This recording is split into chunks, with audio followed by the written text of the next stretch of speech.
O que você faz quando não pode controlar o que está acontecendo? Deixe-me definir o que é uma crise para vocês. Uma crise é um evento ou uma circunstância ou uma situação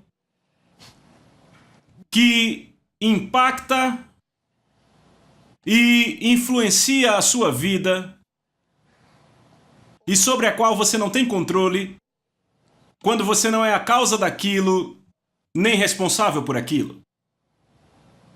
Em outras palavras, a crise é algo sobre o qual você não tem controle. Por isso que é muito difícil até mesmo para os governos falar sobre isso para os cidadãos. Porque se eles pudessem controlar o que está acontecendo, eles teriam mais confiança ao falar para o seu povo. O problema com a crise é que você não controla nada. Então todos são vítimas da circunstância. Agora eu sei que a maioria de nós pode não considerar o quanto isso é importante quando eles falam das duas maiores companhias nos Estados Unidos sendo leiloadas ou pedindo assistência do governo americano. Mas por favor, leve isso a sério. Estima-se também que mais de 5 milhões de empregos nos Estados Unidos estão direta ou indiretamente relacionados à indústria automotiva. Em outras palavras, vocês das Bahamas e Jamaica devem analisar isso, porque se a sua economia é construída, uma porcentagem significativa dela é construída sobre uma indústria, então qualquer mudança nessa indústria vai afetar negativamente, causa um efeito dominó na economia. Por exemplo, nas Bahamas, acredita-se que 1 em cada 3 empregos nossos ou mais nas Bahamas está relacionado ao turismo. O segundo maior empregador no nosso país, depois do governo, é um resort.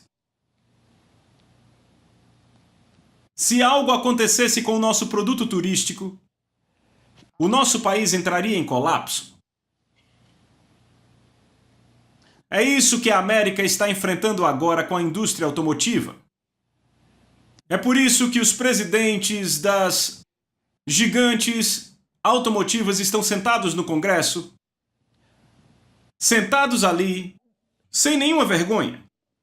Eles têm uma pauta. O que eles dizem é: precisamos de ajuda, não podemos controlar as circunstâncias, somos vítimas desta crise global. E da mesma forma que vocês ajudam os bancos para não quebrarem, que salvam as companhias de seguro para não quebrarem, da mesma forma que vocês estão estendendo as mãos para outras corporações privadas, nós precisamos que vocês nos deem pelo menos 34 bilhões de dólares, ou nós vamos entrar em falência, e há a possibilidade de 5 milhões de pessoas perderem seus empregos assim, o que significa que as Bahamas, a Jamaica e todos os outros países que dependem do dólar turismo americano estarão em problemas. Então, eu ouço com muita atenção porque para mim isso é um evento histórico acontecendo. Nunca na história dos Estados Unidos aquele país foi levado a um lugar onde se vê necessário praticamente comprar o setor privado. Eu disse leiloar, mas eu acho que é uma compra.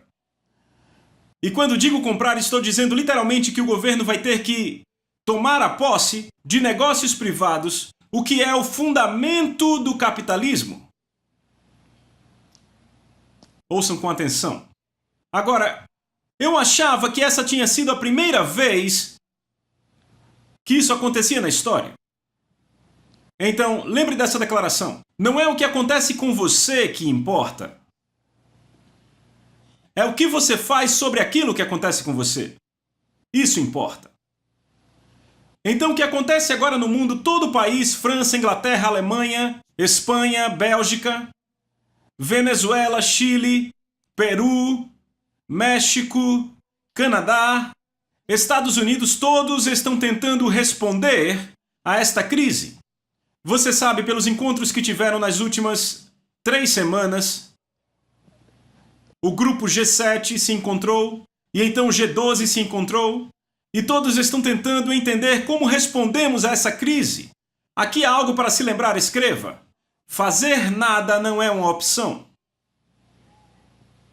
Você não pode, numa crise, não fazer nada. Isso te destrói. É por isso que os governos estão trabalhando tanto.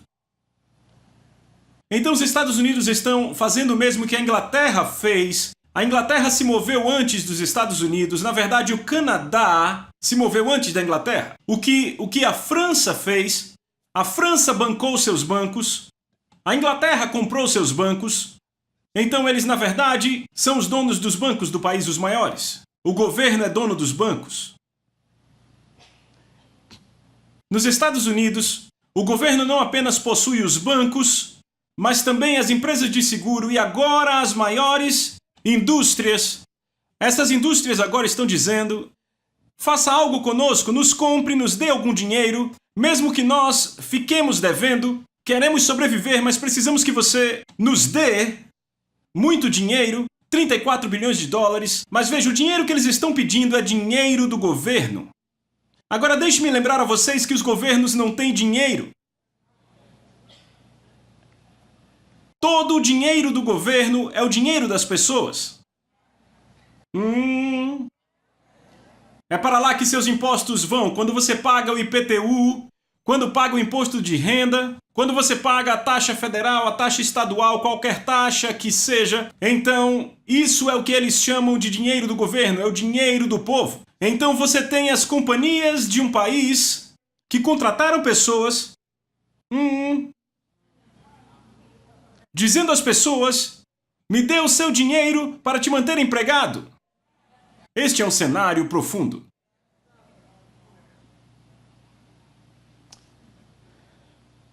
O que você está prestes a ler é chocante. Quando há uma crise, a palavra para crise na Bíblia é a palavra fome. Repitam, fome. Digam de novo. Numa sociedade que vive de agricultura, a fome é a crise. Numa sociedade capitalista, a queda econômica é a crise. É a mesma coisa. Então, eu quero que vocês leiam comigo no livro de Gênesis. Eu quero que todos abram lá. Você não vai crer no que vai ler. Eu quero ler isso rapidamente porque eu quero te mostrar que Barack Obama precisa estudar José. E eu estou falando sério. Eu falo com o senhor presidente. Se você está assistindo esse programa em qualquer lugar, nos hotéis, onde quer que esteja, senhor, por favor, vá estudar Gênesis e leia a estratégia de José. Eu vou ler para vocês exatamente o que o Congresso está fazendo agora nos Estados Unidos na Bíblia. Gênesis capítulo 47, verso 13. Então, quando você ler isso, toda vez que virem algo que está acontecendo agora, digam certo? Prontos, vão. Não havia comida. Em toda a região, porque a fome era rigorosa. Tudo bem. Tanto o Egito como Canaã desfaleciam por causa da fome. José recolheu todo o dinheiro que se encontrava no país e em Canaã, dada como pagamento do trigo que o povo comprava. Então, quando você lê isso, é o governo tomando o dinheiro. José é o governo, ele era o primeiro-ministro do Egito naquela época. Por que ele tomou o dinheiro? Para as pessoas poderem ter comida. E fica pior.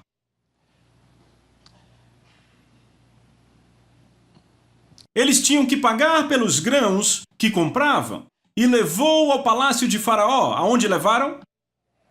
Toda vez que você vir Faraó, diga governo. Quando o dinheiro do Egito e de Canaã se esgotou, quando o dinheiro acabou, não tinham mais nada, eles quebraram. Todo o Egito veio até José e disse: nos dê comida. A quem eles foram? O que é José? O governo. E temos os departamentos. Temos o departamento social também, o departamento de assistência e sem comida, ou seja, uma crise leva as pessoas ao governo para serem alimentadas. Aí está.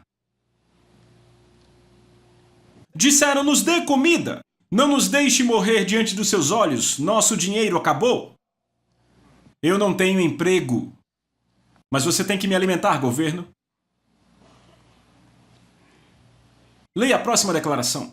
Ele diz no verso 16, tragam então os seus rebanhos, José disse. Quem está falando? O governo.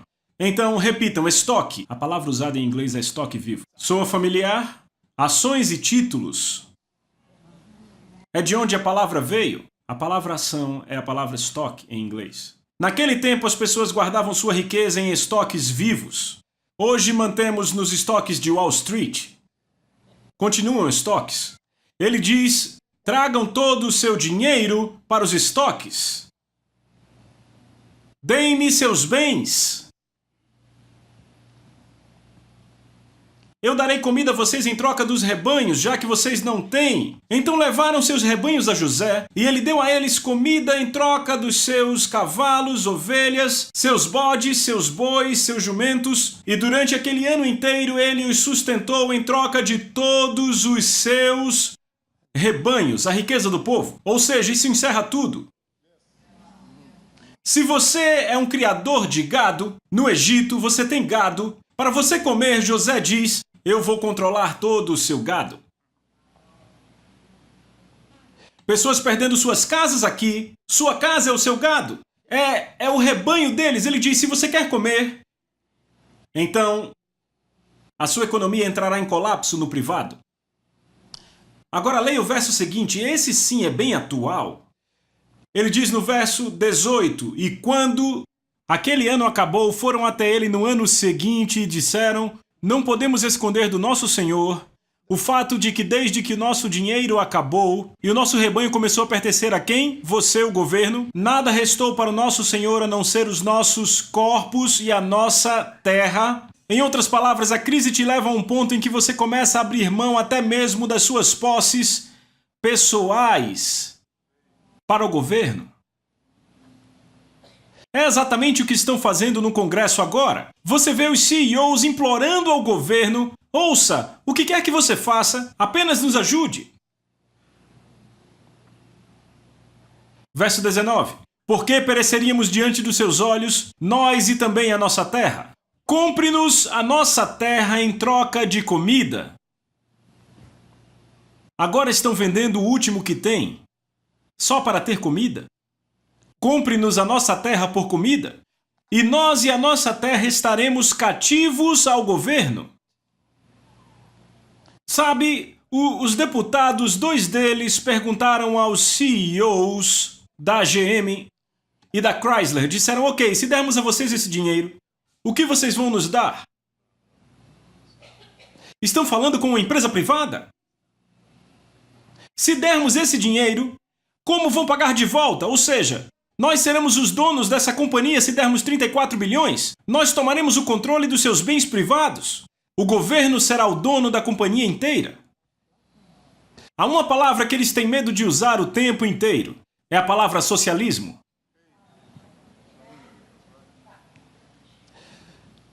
Todos pensam nisso. Mas não podem dizer. Nacionalizar os negócios privados é a ideologia socialística. E eles estão pedindo ao governo, veja, o governo já tem os bancos, as empresas de hipoteca e agora tem as empresas de automóveis. E o argumento é, se eles derem a esse grupo dinheiro, então os outros também se alinharão. Entendem o que ele está dizendo? José teve o mesmo problema. A fome era tão grande que eles tiveram que começar a literalmente dar os seus bens ao governo apenas para sobreviver. Veja a última parte disso. Ele diz, vamos dar a você para podermos pelo menos comer, para vivermos e não morrermos. E então a terra não se tornará desolada. Em outras palavras, a fábrica faliu.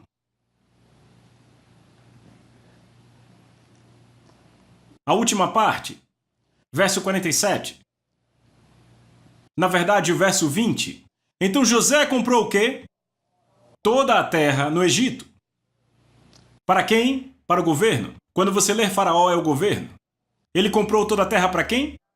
Veja, não há nada de novo. Está acontecendo agora. Não há nada novo aqui. Aqui é uma crise de fome e o governo está tomando o controle das fazendas privadas. Porque as fazendas não podem sobreviver e então elas estão entregando todos os seus bens ao governo. Veja essa declaração: todos os egípcios venderam seus campos porque a fome era muito severa. A terra se tornou, a terra se tornou, a terra se tornou a terra do governo. Quando o governo dos Estados Unidos leiloou a AIG, eles compraram os títulos das casas empenhadas. Por isso, o presidente Obama pôde dizer aos bancos e às companhias de seguro: eu não quero que vocês deixem ninguém perder suas casas. Veja como ele tinha essa autoridade, porque o governo tinha tanto poder agora nos bancos e na indústria de seguros que podia dizer a eles: não deixem aquela mulher perder a casa, o governo diz. Então você reorganize a hipoteca dela. Veja, o governo está instruindo um banco privado, que não é mais privado porque o governo agora tem tantas partes dele que o governo está fazendo exatamente o que José fez há 6.000 anos atrás. José disse: vamos controlar tudo para vocês poderem comer. É aqui que estamos, amigos. É impressionante. Veja o verso 22. No entanto, ele não comprou as terras de quem? Dos sacerdotes. É aí que eu me empolgo, é aí que você grita, certo? É aí que você grita, se empolga comigo. Sabe por quê? Você vai ver. Ele disse: veja, a crise vai comer qualquer um que não for um sacerdote. Eu não sei você, mas eu, Deus diz: você será uma nação santa, um real. É melhor você dizer, hein? Um real. Vamos, balance a mão se você for um sacerdote. O único grupo de pessoas. Prepare-se para correr. O único grupo de pessoas que sobreviveu à crise foram aqueles que estavam vestidos com uma veste real. É melhor você gritar amém. Eu não sei você, mas eu sou um sacerdote.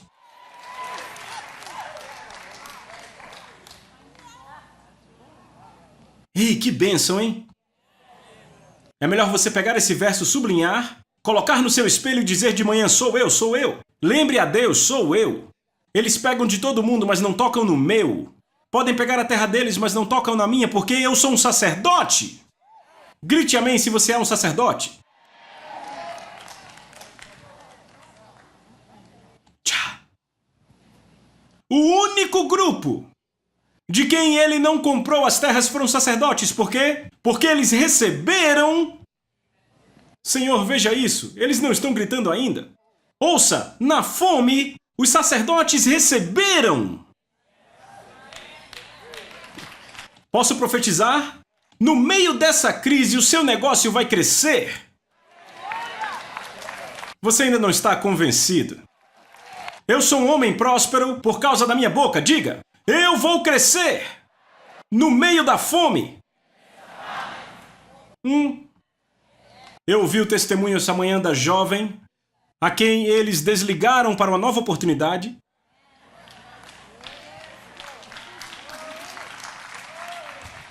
E ela começou o seu próprio negócio. Se ajeite na cadeira, você é um sacerdote. Diga a seu vizinho: eu sou um sacerdote do reino digno. Então 1.000 cairão à minha esquerda, 10.000 cairão à minha direita, mas nada chegará perto da minha propriedade. Adorem a ele com um aplauso. Você tem que crer nisso. Eles receberam sustento regular, ou seja, Deus vai lhe dar o pão diário no meio da fome. Diga a seu vizinho: não se preocupe. Você já está garantido. Se você experimentar um desligamento para novas oportunidades, Então esta é a vontade de Deus. Porque eles não podem te tocar a não ser que tenham permissão. Vamos lá, eu não vou dizer mais isso. Você vai pegar isso. Diga a seu vizinho, não podem me tocar sem permissão do meu outro governo. Sabe o que Jesus disse a Pilatos? Ele disse a Pilatos, sabia que eu podia te matar? Jesus disse, veja, você não tem nenhuma autoridade sobre mim a não ser que seja dada a você pelo meu Pai que está no céu. Diga a seu vizinho, eu sou protegido, não pelo meu governo local, mas pelo meu governo original. Adore ao Senhor aí, aleluia. Ele não comprou a terra dos sacerdotes porque eles receberam um sustento regular de Faraó e tinham comida suficiente, ou Jesus.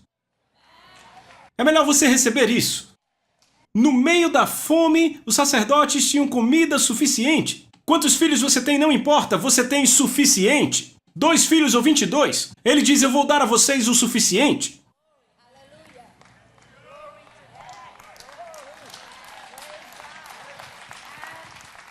Eu tenho um anúncio a fazer, um anúncio muito importante. Parem de se preocupar. Muito obrigado. É um anúncio muito simples. É muito simples.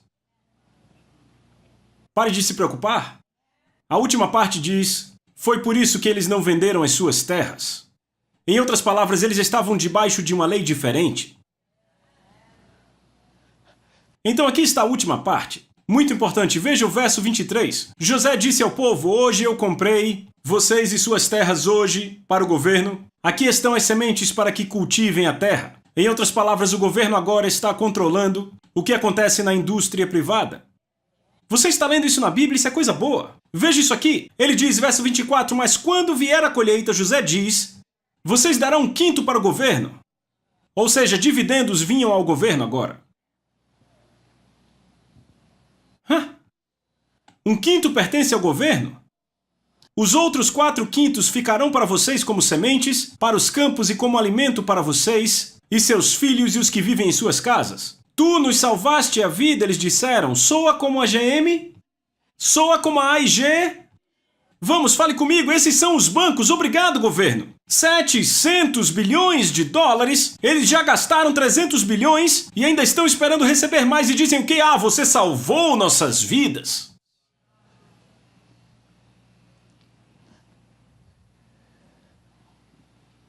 Sabe, Deus é bom com o Caribe.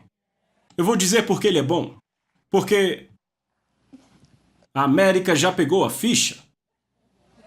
Então daqui a pouco nos acerta aqui. Então temos tempo para nos consertarmos. Alguns dizem, não tô nem aí, é melhor você não ficar assim, é melhor você se endireitar e ouvir a palavra de Deus como eu tenho pregado. Essa coisa vai chegar aqui. Perguntem a todos aqui que entendem do negócio. É melhor você ficar debaixo do sistema do reino de Deus. Não há sobreviventes a não ser o reino de Deus. É melhor você assumir o seu sacerdócio. Rápido! Se você não é nascido de novo no reino de Deus, eu te prometo, você terá as suas terras vendidas. Eles vão te possuir. José disse, agora que eu tenho tudo, vocês me darão o que eu pedir. O governo está controlando o que acontece nos bancos na América hoje. Veja o verso 24, mas quando a colheita vier, 1/5 pertence ao governo, e então 4/5 pertencem a você e a sua casa. Você nos salvou, eles disseram, visto que nos favoreceste, seremos escravos, seremos escravos, seremos escravos, seremos escravos de quem? Do governo. Isso é socialismo. Odiamos essa palavra, não é?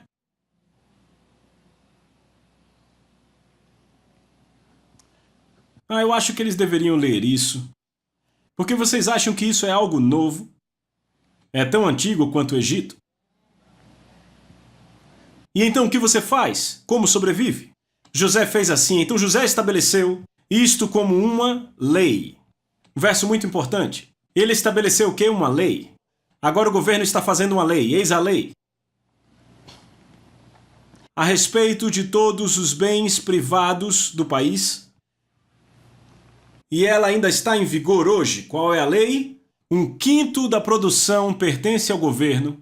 Somente as terras dos sacerdotes não se tornarão propriedade do governo.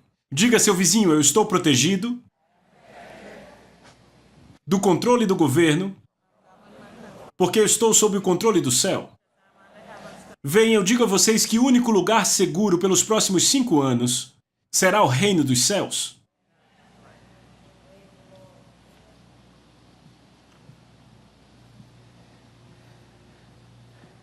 O reino dos céus é uma lei mais elevada. Vamos ler Mateus. O que Deus diz a você? 6, verso 25. Portanto, eu lhes digo, não se preocupem com sua própria vida quanto ao que comer ou beber, nem com seu próprio corpo quanto ao que vestir. Não é a vida mais importante que a comida e o corpo mais importante que a roupa? Observem as aves do céu, não semeiam nem colhem, nem armazenam em celeiros. Contudo, o Pai Celestial as alimenta. E aqui está a declaração para se lembrar, vocês não são mais valiosos do que as aves? Senhoras e senhores, é isso que eu quero deixar para vocês hoje. O seu valor te protege. Oh, Jesus. Ouça as palavras de Jesus. Cristo diz, veja, não se preocupem com comida, roupa, casa, carro, aluguel ou hipoteca. Se fizerem isso, isso vai lhes matar. Apenas os pagãos se preocupam. Ele diz, é melhor vocês buscarem primeiro o reino. Ele diz, e no reino o seu valor te protege. Se ele alimenta as aves, quanto mais ele alimentará você. Você é mais valioso do que as aves. Então, não se preocupe, dizendo, eu posso somar isso e isso à minha vida. A última declaração aqui é muito importante. A última declaração aí está te dizendo que você não pode controlar tudo na vida. Então entre no reino. Você não decide o quão alto você vai ficar, quanto cabelo haverá em sua cabeça, ou o que vai acontecer com sua vida. Então é melhor vocês ficarem sob o reino de Deus. Se preocupar é a atividade mais inútil da vida. A preocupação muda nada, a não ser sua pressão sanguínea. Alguns de vocês estão começando a se preocupar. Esta palavra vem para você hoje. Nenhum dinheiro deixa o planeta. No entanto, o único povo que vai atrair a riqueza na fome são os sacerdotes.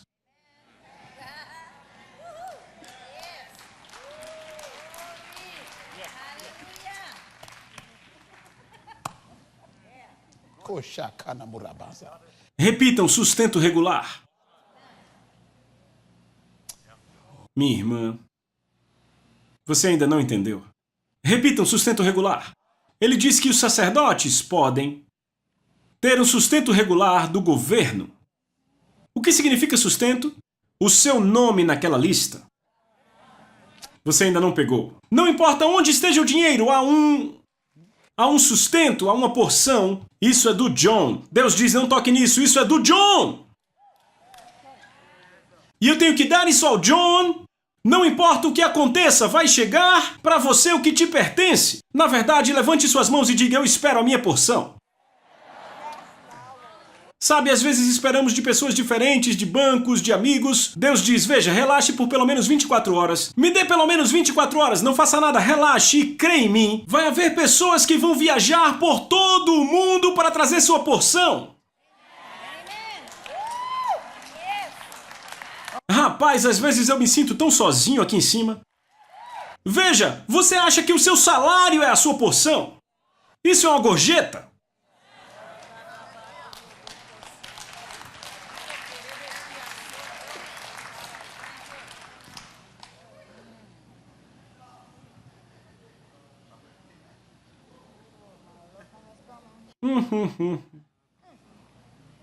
Veja, vocês são pessoas de negócios.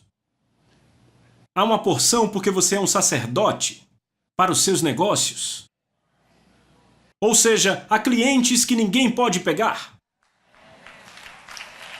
Vamos, receba isso. Há clientes no meio dessa crise que virão procurar você e dirão, veja, eu quero que você faça negócio comigo. Todos, por favor, confessem isso agora. Sabe, você tem que requerer essas coisas. Diga, acontecerá comigo como está escrito. Você é mais valioso. Então pare de se preocupar, ele diz. Veja o verso 30 de Mateus 6. Leia alto. Se Deus, vamos alto. Se Deus veste assim a erva do campo, que hoje existe e amanhã é lançada ao fogo, ele diz que é lançada ao fogo, não vestirá muito mais. Ele diz, por que vocês apenas não acreditam?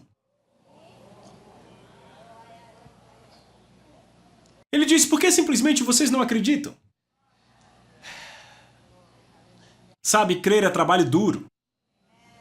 Porque você tem que lutar com todos os pensamentos que vêm para você. Você tem que lutar com aquela conta na mesa. Você pode vê-la? E Deus diz, há uma porção para você. E você diz, Deus, terça de manhã, 9 horas. Eu tenho que... Deus diz, cale a boca e tenha fé. Creia. Sabe, a verdade é que você pode crer num telefonema na sua vida. Deixa eu te dizer, você está a um telefonema de distância de ser livre da dívida. Você entende? Deus pode fazer, bam, mas Ele quer ver. Ele vai confiar no governo, em Faraó, ou Ele vai confiar no céu? Em o nome de Jesus Cristo, eu profetizo. Eu tenho uma profecia agora, levante sua mão e receba agora. Esta semana, o seu pacote vai chegar. Em o nome de Jesus Cristo, eu profetizo. Gere expectativa, creia e o receba agora. Agradeça a Ele agora, está a caminho. Em o nome de Jesus, levante sua voz e agradeça Ele agora. Creia, Ele diz, apenas tenha um pouco de fé. Eu não prego um bom ensino. Esta é a palavra de Deus para vocês. Isso é instrução. Vocês devem receber e agradecer a Ele agora pela fé. Ele está trazendo para vocês uma porção. Sabe, a porção de algumas pessoas é $50, é tudo que precisam. Para alguns é 500, para alguns 50 mil, para alguns 5 milhões, quanto quer que seja a sua porção, ela está vindo para você em o nome de Jesus. Eu recebo a minha, glória a Deus. Eu recebo a minha, eu estou recebendo, Senhor, eu creio. Eu quero que você deixe esse prédio pulando, dançando no seu carro e cantando. Está feito, está feito, está feito, está feito, está a caminho, está feito. A minha porção. Você é valioso. Agora, eu quero te mostrar esse verso. O que você faz para viver diante da crise? Vamos ler um versículo no livro de Eclesiastes. Isso é tão bom. Eu chamo isso de pôr versus dispor. Salomão diz, plante de manhã sua semente. Significa, vá trabalhar se você tem um emprego. Mas ao entardecer, não deixe as suas mãos ficarem à toa. Significa, não tenha apenas uma fonte de renda. Eu estou falando com você. É com você mesmo. Você está ouvindo? Ele diz, veja, não ponha todos os seus ovos em apenas um cesto. Isso está na Bíblia. Senhoras e senhores, se o seu emprego é a sua vida, é melhor você nunca perder o seu emprego. Porque você perde a sua vida.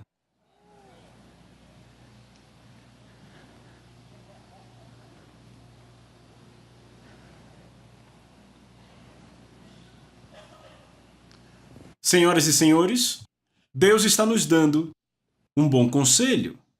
Ele diz, vá para o trabalho de manhã se você tiver um emprego e faça bem. E então quando você chegar, continue trabalhando. E eu te digo por quê.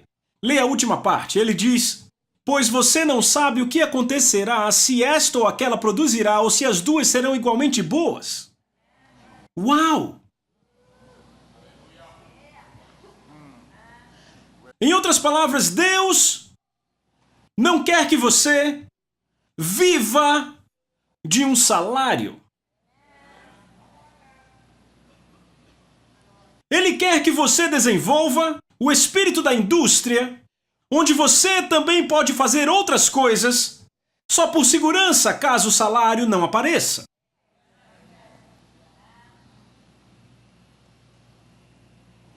A parte da manhã eles controlam. Ei. Mas a parte do entardecer você controla. Então eles podem te demitir da parte da manhã. Mas então te dão mais tempo para trabalhar na parte da tarde. Alguns aqui nem têm a parte da tarde, por isso que você tem medo de perder a parte da manhã. E quando você perde a parte da manhã, você terá uma longa noite. Pegaram essa revelação? Seja criativo, filho. Pense em novas coisas para fazer com seus dons. Isso é um bom conselho. Eu digo às pessoas que esse verso também quer dizer: não importa quanta revelação você está tendo essa manhã ou em qualquer outro ensino da palavra, não desista do seu emprego. Continue no seu emprego, mas comece a trabalhar no seu sonho depois que você larga.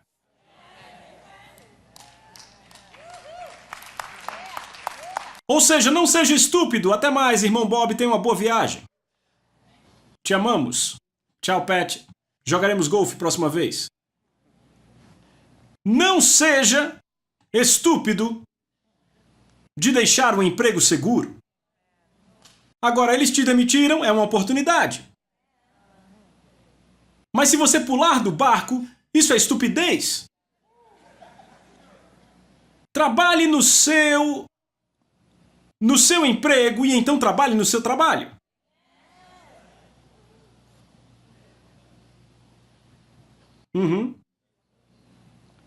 Ele diz: ambos podem te prosperar. Veja a última parte. Imagine ficar rico das duas formas. Mas no fim das contas o que acontece é que um sobre o qual você trabalha, normalmente à tarde, vai se sobressair no fim das contas sobre aquele que você trabalha de manhã. Então você tem que trabalhar em ambos. Ou seja, um deles é o seu emprego e o outro o seu trabalho. Deixa eu te dar isso. Escreva, você tem que pensar além do seu emprego, diga isso. Se você fizer isso, então você não terá medo da crise. Pensar além do seu emprego. Número 2. Não há futuro em nenhum emprego. Então não ponha sua confiança naquele emprego. Você precisa de algo além do emprego. Você tem que viver além da crise. Então minha terceira declaração, escreva: o futuro está na pessoa que tem um emprego. Onde está o futuro? Na pessoa que tem um emprego, não no emprego. Eles podem tirar o emprego. Então ache algo maior do que o emprego. Isso está em você e é posto em você de tal forma que você terá que criar seu próprio negócio no seu emprego. O emprego é alguém te pagando para você se desenvolver a si mesmo. O emprego é alguém te pagando para você usar seus dons e refinar seus dons para ficar melhor.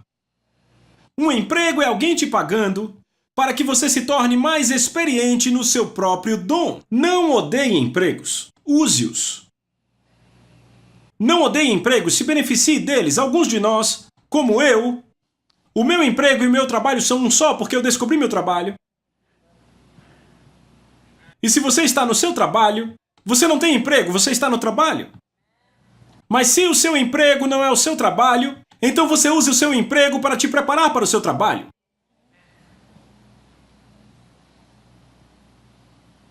Imagine ser pago para usar o recurso de outras pessoas para se desenvolver. Que bênção! E então, precisamos saber a diferença entre o emprego e o trabalho. Escreva isso. Nunca confunda seu emprego com seu trabalho. Número 2. O seu emprego é o que você foi treinado para fazer, mas o seu trabalho é o que você nasceu para fazer. O seu emprego é a sua carreira, é verdade, mas o seu trabalho é a sua atribuição na vida. O seu emprego é a sua habilidade, eles podem se livrar de você, mas o seu trabalho é o seu dom, nunca poderão se livrar disso. O seu emprego, você se aposenta dele. Mas você nunca poderá se aposentar do seu dom, do seu trabalho. Eu digo a vocês que o seu emprego te prepara para o seu trabalho. Eu tive muitos empregos em minha vida, e cada um dos meus empregos me preparou para o que eu estou fazendo agora. Eu fui professor numa sala por 7 anos. Eu fui professor de crianças e, rapaz, que treinamento para se comunicar. E sabe, eu aprendi a lidar com pessoas diferentes, como gerenciar um grupo de pessoas e como trabalhar, com lutas, cobranças, pressões. Isso foi um treinamento bom, sabe? Moisés, ele ficou 40 anos com ovelhas antes de Deus lhe dar pessoas. Ele tinha que lidar com um grupo, liderar uma multidão, saber como achar comida e água para eles. Ele foi treinado para lidar com 3 milhões de pessoas. O seu emprego é importante, mas não é permanente. Então faça algo depois das 5.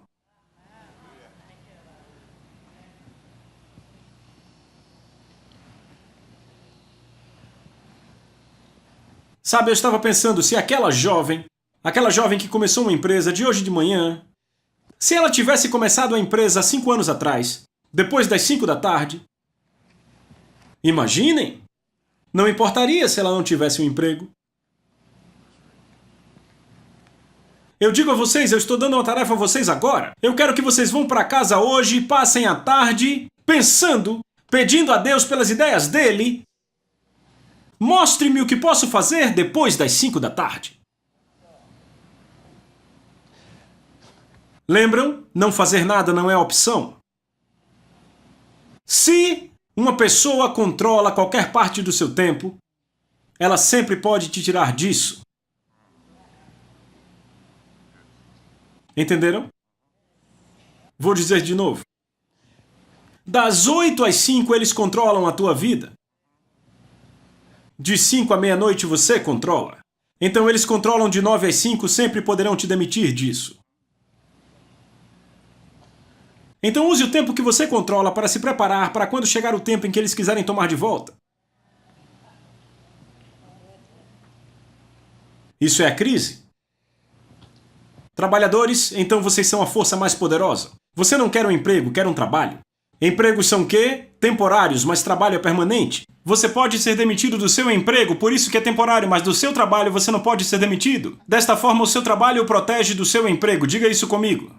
O trabalho protege do seu emprego. Você tem que se lembrar de perguntar na vida qual é o meu trabalho na vida.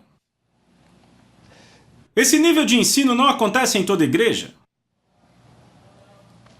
E este espírito do qual estou falando dificilmente ocorre no Caribe, que é o espírito para dispor e não para pôr. É importante estar empregado para que você aprenda coisas, para que aprenda com os relacionamentos. Mas também é importante se dispor para que você possa estar protegido para o caso de eles tirarem seu emprego. Sabem, deixe-me dizer o que vão usar de agora em diante. Nos próximos 5 meses você ouvirá isso frequentemente no seu país. Eis a palavra. Reposicionamento. Escreva isso. Reposicionamento ou reengenharia das suas habilidades. O que eles querem dizer com isso é: se você era um banqueiro e o banco entra em colapso, você tem que aprender outra coisa. Mas eu sou é melhor você aprender. Mas eu não vou trabalhar com isso. Ouça, você quebrou. Você tem que aprender a ter novas habilidades. Ouça, eis o porquê digo isso. Você se lembra de Moisés? Moisés era um dignificado, elegante e muito educado príncipe. E Moisés, primeiramente, teve que ir trabalhar para o seu sogro. Nada pode ser tão ruim assim. Sogro. Então teve que aprender, saído de um trono, a passar o dia inteiro com ovelhas fedidas. Eis aí uma transformação de habilidades. Ele não tinha mais o cetro que tinha como príncipe. Ele segurava um pedaço de madeira, um cajado. Você consegue ser tão diversificado em suas habilidades que, se precisar, você muda para outra coisa? Alguns andam por aí e dizem, eu mexo com economia, eu sou economista. Ah, é? Mas está quebrado. Aprenda a pegar no pesado um pouco. Eu não sujo as minhas mãos, eu sou um contador. É melhor sujar as mãos para poder comer. Moisés saiu de príncipe a pastor. Mas o pastorear era apenas temporário para treiná-lo para que ele se tornasse um libertador. Por que Moisés trabalhou para o seu sogro? Porque ele casou com a filha dele. E vieram os filhos. E você sabe como são os sogros? Você tomou minha filha, teve filhos com ela, não espere que eu te ajude, amigo. Eu vou dar um emprego a você. Sim, mas eu era príncipe, eu usava túnica. Cale a boca, vai cuidar das ovelhas. Mas eu tenho experiência como príncipe. Ah, é, mas aqui não serve. Agora você está quebrado, Moisés. Vai aprender a cuidar de ovelhas. Diversificação de habilidades. Eu estou avançando. Sim, é por isso que dizem que durante a crise é um bom momento para se reeducar em muitas coisas. Então vá para a internet e aprenda outras coisas que deve aprender. Faça alguns estudos. Comece a gastar a sua capacidade de ser diverso em habilidades. O seu dom não podem tirar de você, mas suas habilidades podem ser irrelevantes.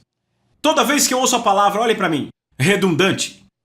Redundante é, você é habilidoso, mas não precisamos mais da sua habilidade.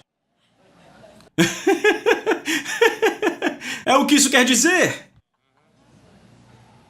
Então aprenda a ser tão diverso que eles dizem, bem, não precisamos mais de você aqui, mas podemos te pôr em outro departamento, sabe? Você não deixa a empresa. Você muda para outro lugar. Aconteceu com você? Sim, porque exatamente, vem. Se você tem habilidades diversas, você se torna indispensável.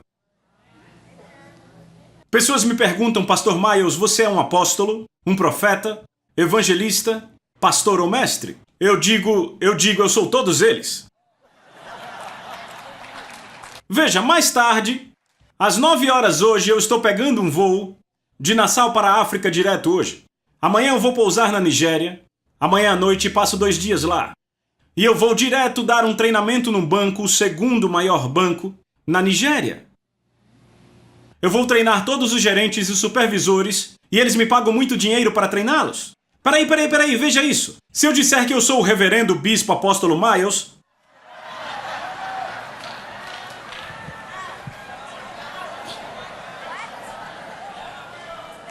É por isso que você não acha nenhum título em nada que eu faço. Por quê? Porque quando você se coloca em uma habilidade, você se torna inútil quando não precisam mais daquilo. Vamos, aplauda para adorar ao Senhor. Então você não me chame de bispo, não me chame de bispo. Sabe, algumas pessoas precisam disso. Eu não caí nessa armadilha. Você tem que ser diversificado.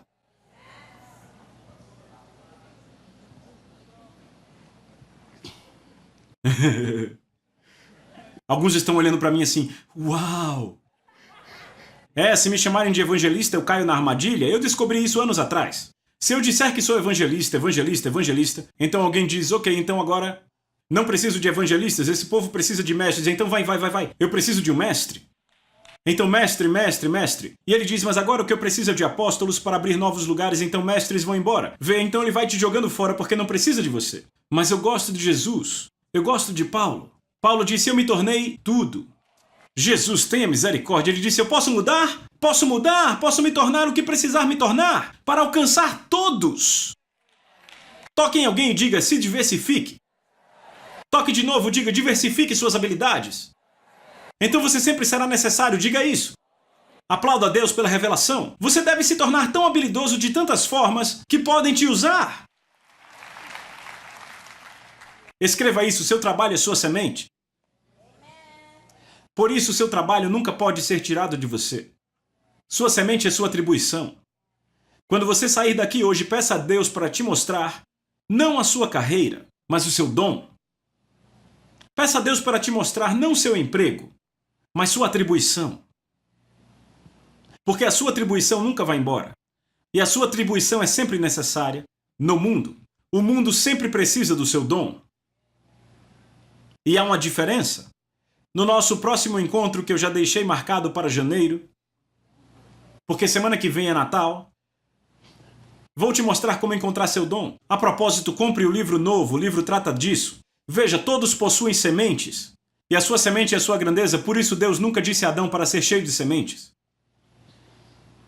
Ele disse a ele para ser frutífero, porque frutos vêm de sementes. Deus já considera que você tem sementes e você tem que semear agora o que você quer que venha. Então dentro de você há uma colheita esperando o mundo comer. Isso quer dizer que a sua semente são as tremendas e grandes ideias que Deus fica pondo em seu coração, tocando o seu dom. E eu te desafio hoje a ter um encontro com Deus e dizer: Deus, me mostre o meu trabalho depois das 5 da tarde, no que eu devo estar envolvido, o que eu posso fazer. E aqueles de vocês que foram liberados para novas oportunidades, você tem o dia inteiro para trabalhar. Você tem muito tempo agora, vê?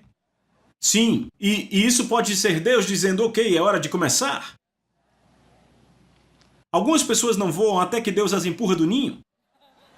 Ei, ouça, não pule do ninho, continue no ninho. Mas para algumas pessoas Deus remove o ninho. Então elas têm que pular e voar. Maximize esse tempo, não fique depressivo, reclamando, se ocupe e planeje.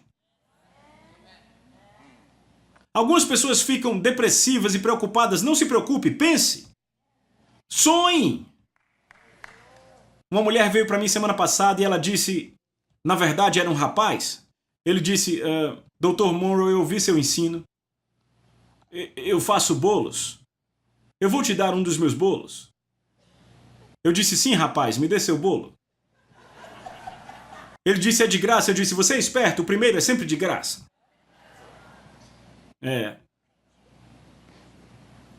Eu me pergunto o que você tem em sua mão. Você tem mais do que pode ver. Então eu te desafio hoje a dar a sua semente para o mundo agora. O mundo está falido, não sabe o que fazer. Eles precisam de dons, não precisam de empregos. Estão buscando respostas.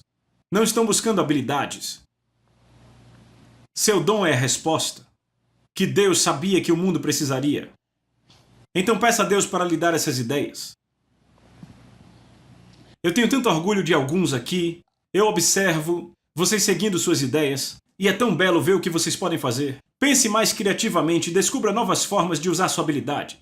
Pegue seu dom e multiplique-o. Ache novas formas para trabalhá-lo. Eu estava falando com um homem na igreja. Ele disse: Pastor Miles, depois do ensino, há 2 semanas atrás eu tive uma ideia. Eu disse: o quê? Ele disse: eu estava pensando. Ele me contou a ideia dele. Eu disse: rapaz, que ideia boa! Eis aqui a ideia. Vocês querem saber a ideia?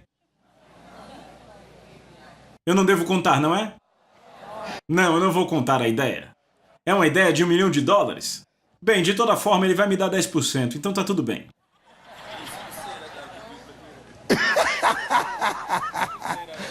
Eu vou duplicar, hein?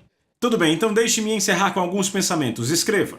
Você sempre tem aquilo com o que você nasceu. Pense sobre essa declaração. Você não nasceu com habilidade. Você aprende habilidade, mas você nasceu com um dom. Então podem tirar seu emprego, mas não podem tirar seu dom. Então nesse tempo de crise, você deve viver além da crise, tocando no seu dom. Número 2, nunca se perde aquilo com que você nasceu. Número 3, o seu futuro não está adiante, está dentro de você. Então o seu dom é o que você carrega dentro de você quando te liberam para oportunidades. Número 4, você nasceu com sementes. Você não precisa procurar seu dom. Você nasceu com ele. E número 5, a chave para a sua vida é descobrir essa semente, esse dom. E então oferecer esse dom ao mundo é o que as pessoas querem. Um cara me ligou a noite passada e ele disse: suas passagens para a Nigéria vão dar $20 mil americanos. Mas já está pago. Primeira classe, eu disse: muito obrigado. Então, no meio da crise, eles me pagaram para servi-los com meu dom. É disso que eu estou falando. não dinheiro. Isso, ou seja, em outras palavras, quando você refina e desenvolve seu dom a um ponto onde ele se torna tão valioso que no meio da crise eles te transportam ao redor do mundo para que você entregue seu dom. Deixa eu dizer algo para acalmar vocês, isso vai ser bom. Quando eu uso os meus próprios exemplos, isso não é orgulho, ok? Veja, eu não posso ensinar o que eu não estou fazendo. É por isso que eu conto essas histórias. Se não acontecem comigo, não posso ensiná-las. Então vocês aprendem com minhas histórias e dizem: Senhor, se você fez com o pastor Miles, eu sou o próximo.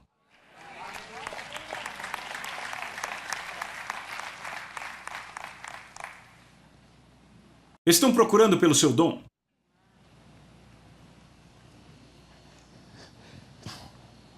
Eu gosto desse. Sementes nunca estão em recessão. Você já viu uma semente de manga dizer: não posso crescer agora, estou em recessão? Isso não é um bom lembrete. Deus diz: veja, não importa o que aconteça no mundo, você cai na terra, bum, começa a crescer ali onde cai.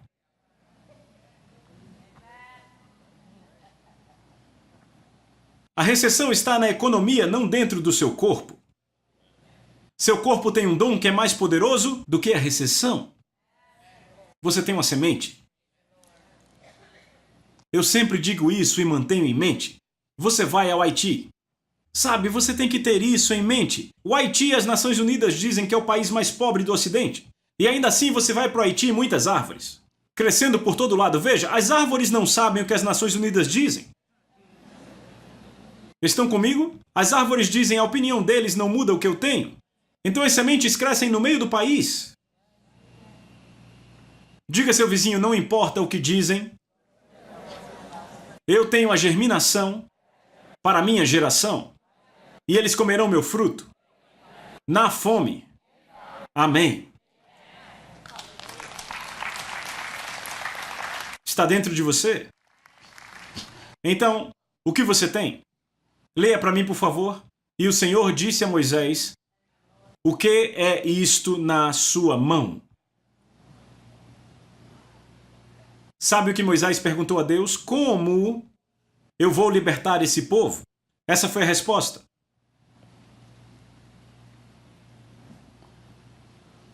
O que você precisa está aí onde você está.